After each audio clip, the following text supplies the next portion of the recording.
এবং আমি প্রণাম জানাই যারা আজকের এই মহামিলন ক্ষেত্র তৈরি করেছেন, যাদের কৃপা বলি এহেন সাধুগুরু বৈষ্ণবীর আগমন হয়েছে। ধুলিজোড়া সনাতন যুব সঙ্গীত কমিটি বৃন্দির সকলের শ্রীপাদ বুদ্ধি কীর্তন জগতের সর্বকনিষ্ঠতম কীর্তনিয়া হই আমি জানাই আমার শত সহস্র কোটি প্রণাম। কেননা আমার মহাপ্রভু বলেছি সত্যতে হচ্ছেন শ্রীহরি, আর বেতাতে রাম, তারপরে কৃষ্ণ, আর কলিতে হয়েছেন গৌরাঙ্গ। কেন হয়েছে? যেমন কোনদিন দেননি প্রভু, আজ সেই ধন নিয়ে এসেছেন কলির জীবের দ্বারে দ্বারে। সত্যতে ছিল তপস্যা, হাজার হাজার জন্ম ধরা মানুষ তপস্যা করে ভগবানকে লাভ করত। সেই তপস্যা এই কলির যুগে করতে পারবে না। তারপরে হচ্ছে ত্রেতা যুগ। ত্রেতা যুগে ছিল যাগ যজ্ঞ, অশ্বমের যজ্ঞ, গুমের যজ্ঞগুলি করিয়া মানুষ বৈকুণ্ঠ লাভ করত। আর দাপর যুগে হচ্ছে পূজার্চনা, অর্থাৎ মানুষ পূজা করে গোবিন্দকে লাভ করবে। কিন্তু আমার প্রভু মনে মনে ভাবলে এই কলির যে তপ, যজ্ঞ, তপস্যা, ধ্যান ধারণা, এমনকি পূজাটুকুও করতে পারবে না। সেই জন্য প্রভু নিয়ে এসেছেন সেই হরিনাম যজ্ঞ। ভগবান বলেছেন সর্বযজ্ঞ হইতে হরির নাম যজ্ঞ সার, অন্য কোন যজ্ঞ করিলে কলির জীব নাহি হবে পাপ। সেই জন্যই আমি কমিটির যারা আজকের এই মহামিলন ক্ষেত্র তৈরি করেছে, আমি সেই সাধুগুরু বৈষ্ণবের চরণে জানাই আমার অনন্ত কোটি প্রণাম। আজকে আমরা যে লীলাটি নিয়ে এখানে উপস্থিত হয়েছি, সেই লীলা হচ্ছে অভিসার। শাস্ত্রে বলা হয়েছে সর্বলীলার সার হচ্ছে এই অভিসার। সেই অভিসার লীলা পরিবেশন করার মতো সেই জ্ঞান, সাহস, ভক্তি কোনোটাই এখন আমার হয়নি। তবে আপনারা বলবেন তুমি যদি নাই বলতে পারো তাহলে এত বড় হরিবাসরে দাঁড়ালে কেন? আমার একটি ভরসা, যদি ভক্তির কৃপা হয়, যদি সাধুগুরু বৈষ্ণবের কৃপা হয়, যদি আমার গুরু কৃপা হয়, রাধা গোবিন্দের কৃপা হয়, তবে আপনাদের সম্মুখে ভগবানের সেই লীলা দুটি হলেও আমি বলতে পারবো। ভগবান বলেছেন যদি আমার কৃপা লাভ করতে চাও, যদি আমাকে লাভ করতে চাও, তবে তুমি আমার ভক্তির চরণ জড়িয়ে ধরো। ভক্তির চরণ যদি জড়িয়ে ধরতে পারো, তবেই আমি তোমাকে আমার চরণ দেব। তো সুধীজন সেই লীলা পরিবেশন করতে গিয়ে আমার অনেক অপরাধ হবে। কেন? অবশ্যই করব। আমি আপনাদের মাইদের হয়তো বা মেয়েরই মতো হব, দাদাভাইদের বোনের মতো আপনাদের মেয়েদের মতোই হব। আপনারা নিজ গুণে নিজ সন্তান জেনে আমাকে বৈষ্ণব অপরাধ থেকে ক্ষমা সুন্দর দৃষ্টিতে দেখে নিন।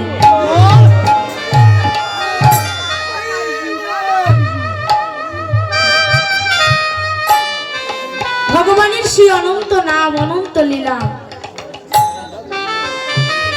যে নাম যোগীরা যোগে পায় না, ধ্যানীরা ধ্যানে পায় না, মনি ঋষিরা মনে পায় না।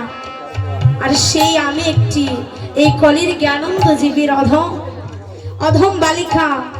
আমার বদনে ভগবানের নাম উচ্চারণ হবে কিনা জানি না। আমরা সকলেই এখানে সমবেত হয়েছি অভিসার লীলা কীর্তন শ্রবণ করার জন্য। শাস্ত্রে বলেছেন সকল লীলার সার হচ্ছে অভিসার। আপনারা কৃপা করবেন যেন এই লীলা আমার মতো অধমীর কণ্ঠে যেন মহাপ্রভু দান করে। আমার মহাপ্রভু যখন 24 বছরের সন্ন্যাস নিয়েছিলেন, তখন বিষ্ণুপ্রিয়ার বয়স ছিল মাত্র 14 বছর। আর যখন 14 বছরের বিষ্ণুপ্রিয়াকে ঘরে রেখে তিনি সন্ন্যাস নিয়েছিলেন, তখন সেই 14 বছরের মেয়েটা কি করতেন? ব্রাহ্ম মুহূর্তে সূর্য ওঠার 1 ঘন্টা 34 মিনিট আগে উঠে তিনি ওই সুরধরীর তীরে স্নান করতে যেতেন। আর স্নান সেরে ভিজা কাপড়ে মন্দিরে ঢুকি ওই মন্দিরের ভিতরে এক পাশে রাখতেন একটা বাটির মধ্যে ভর্তি ধান, আর এক পাশে একটা খালি বাটি রাখতেন। আর ওই ধানটা কি কুসা ছাড়িয়ে যে আতপ চালটা বাহির হতো, আর সেই আতপ চালের উপর 16 নাম 32 অক্ষর জপ করে এক পাশে রাখতেন। এইভাবে সারাদিন সূর্য ডোবার আগ পর্যন্ত ভিজা কাপড়ে বিষ্ণুপ্রিয়ার মতো একটা নারী এইভাবে তিনি প্রভুর জন্য সেই ধান থেকে চালের সেই কুসাটা ছাড়িয়ে সেটা যখন রন্ধন করে প্রভুকে ভোগ নিবেদন করে তারপরে নিজে গ্রহণ করতেন। বিষ্ণুপ্রিয়ার মতো একটা কচি মেয়ে। আমার মহাপ্রভু যখন সন্ন্যাস নিয়েছিলেন তখন একবার এসেছিলেন অদ্বৈতের গৃহে। অদ্বৈতের গৃহে এসে আজ নিত্যানন্দকে ডেকে বলছে, দাদা আমি শুনেছি যে আমি চলে যাবার পরই আমার নবদ্বীপবাসীরা তারা পাগল হয়ে গিয়েছে।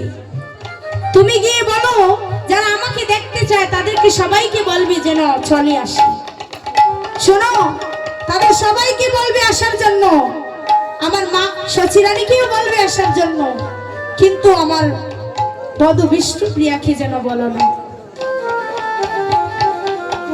আজ সকল নবদ্বীপবাসী যখন জানতে পেরেছি যে মহাপ্রভু অদ্বৈত প্রভুর গৃহে এসেছি, এমন সময় সকলেই দেখতে যাচ্ছে, কয়েকজন রমণী ডেকে বলছে, প্রিয়া তোর মতো হতভাগিনী তো এই জগতে আর কেহ নাই, তোর মতো হতভাগিনী এই জগতে আর কেহ নাই।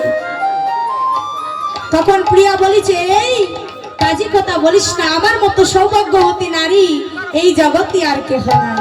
বলছে কেন? যে গৌর হরি সবাইকে যাওয়ার জন্য বলছি, তোকে কেন নিষেধ করেছি? বলছি যে মানুষটাকে দেখতে হাজার মানুষ যাচ্ছি, সে মানুষ তো হাজার মানুষের নয়, সে মানুষ হচ্ছে আমার মানুষ। আর আমার মানুষকে দেখতে যদি হাজার মানুষ যায়, তাহলে আমার মতো সৌভাগ্যবতী নারী কি এই জগতে আর কেউ আছে?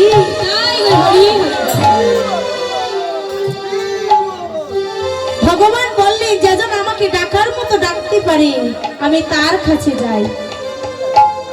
ডাকার মতো ডেকেছিল কি? আমরা সকলেই জানি, মহাভারতে পঞ্চপাণ্ডবের মাতা হচ্ছেন কুন্তি দেবী। তো কুন্তি দেবী তার 5 ছেলেকে একসাথে নিয়ে তিনি সেবা করাচ্ছেন। অর্থাৎ প্রথম ছেলের নাম কি? যুধিষ্ঠির। তাকে সেবা দিয়ে ভীমের কাছে গিয়েছে। আজ ভীমকে যখন সেবা করাচ্ছে, এমন সময় ভীম কি করছে? মায়ের হাতটা চেপে ধরেছে। কুন্তি বলছে, কি রে বাবা, তুমি আমার হাত চেপে ধরলে যে? বলছে, মা আমি একটা কথা বলবো। বলে, কি বাবা? তোমার হাতে না আজ পর্যন্ত খেয়ে আমার পেট ভরে, তাই ভাবছি কি মা, আজকে তুমি যা কিছু এনেছো সবকিছু অন্য ভাইদেরকে দেওয়ার আগে তুমি আমাকে দাও। আমি খাওয়ার পরে যদি থাকে তাহলে তুমি সেটা অন্য ভাইদেরকে দিয়ে দাও। আজ কুন্তি মনে মনে ভাবছে, ভীম তোর গায়ে এত শক্তি বলে তুই আজ বলছিস যে তোকে আমি সব দিয়ে দেব।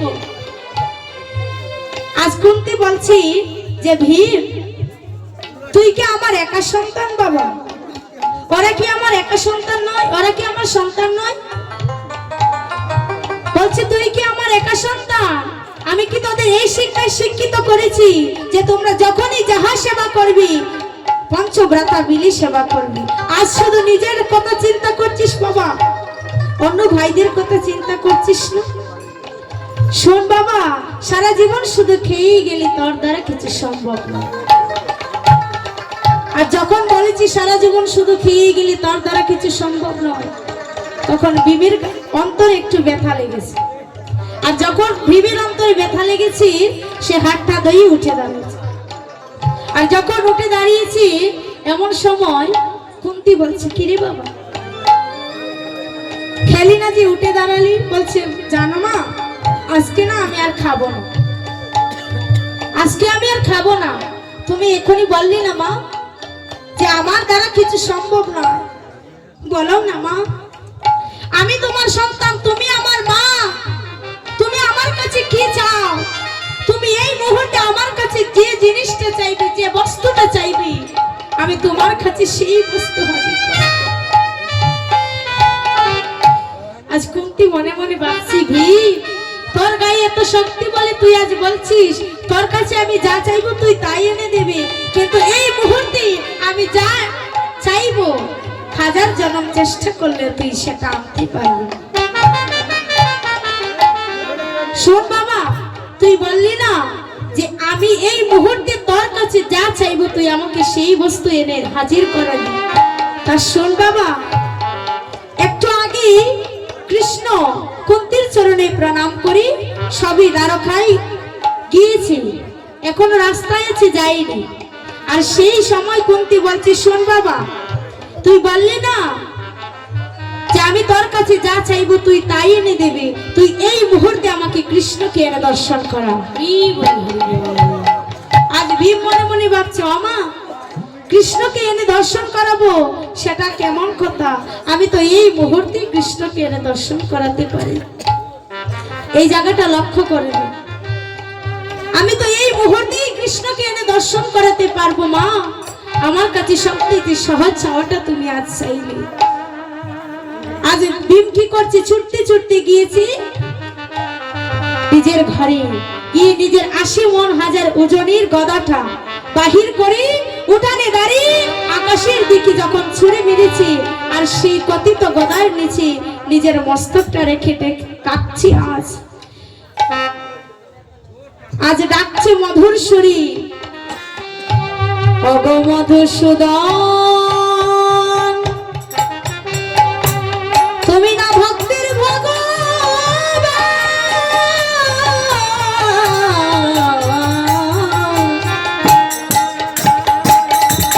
তুমি কৃপা করে একবার আমায় দর্শন দাও। ভগবান সবে মাত্র দ্বারকায় যাবি, এখনো পৌঁছেনি। রুক্মিণী সত্যভামা তারা দাঁড়িয়ে আছে কৃষ্ণের চরণ ধৌত করার জন্য, জল নিয়ে হাতে বসে আছে। আর যখন দ্বারকায় পৌঁছবি এমন সময় সেই ডাক শুনতে পেয়ে বলছে, রুক্মিণী আজকে আমার আর পা ধোয়ার কাজ নেই, তুমি শুনতে পাচ্ছ না? আমাকে যে ওই দ্বিতীয় পাণ্ডব ভীম আমাকে ডাকছে, আমি যে ভক্তির ডাকে যেতে হবে, আমি যে বিপদ বঞ্চন মধুসূদন আমাকে যে সেখানে যেতে হবে। আর সেই ভীমের ডাক শুনতে পেয়ে আজ কৃষ্ণ ছুটতে ছুটতে এসেছে। আর ছুটতে ছুটতে এসে দেখছে কি নিজের হাতে সংকট তৈরি করেছে। আজ গোবিন্দ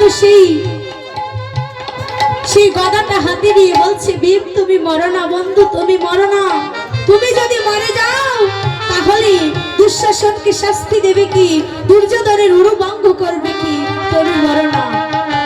আর যখন কৃষ্ণ এসেছি আজ ভীম চরণে প্রণাম করে বলছে, ও মা তুমি বলেছিলে না আমি তোমার কৃষ্ণকে এনে দর্শন করাবো। আজ কুন্তি কৃষ্ণকে দর্শন করি, আজ ভীমের চরণ জড়িয়ে ধরে বলছি, বাবা তোর মতো ভক্ত, তোর মতো এত বিশ্বাসী যেন সারা জনম তোর এই বিশ্বাসটা অটল থাকে। আজ ভীম কৃষ্ণের চরণ ধরে বলছি, প্রভু এজন্মে নয় প্রতি জনমে জনমে আমার যদি কোনো পুনর্জন্ম হয় তবে তোমার চরণ লাভ করতে পারবো কিনা জানি না, তবে তোমার ভক্তির চরণ ছাড়া আমায় করো না। তাহলে যেজন ভগবানকে ডাকতে পারে সেই পারে ভগবানকে লাভ করতে। তাই আমরা পরে ব্যাখ্যায় যাব, আমরা আগে অবিসারের পূর্বাভাস যেটাকে বলা হয় রূপ বড়রা, আমরা সেই লীলা প্রথমে আস্বাদন করি। আজ নদিয়ার ভাগ্যবতী নারী সে কি কোন কোন কীর্তনিয়া বলে তাকে নদিয়ার কোনো এক ভাগ্যবতী রমণী। না না, নদিয়ার রমণী হচ্ছেন স্বয়ং বিষ্ণুপ্রিয়া। তিনি আজ শূন্য কলসি কাখিনী সুরধনীর গঙ্গার কাঠি জল ভরার জন্য তিনি যাচ্ছেন। আর গিয়ে যখন ঢেউ দিচ্ছেন, সুরধনীর গঙ্গার জলে ঢেউর সাথে সাথে গৌরব বেশি উঠেছে। আর যখন গৌরব দর্শন করেছেন, দর্শন করে আজ তার প্রিয়জনের সাথে সেই গৌরূপের কথা বর্ণনা করছেন। ওই আমি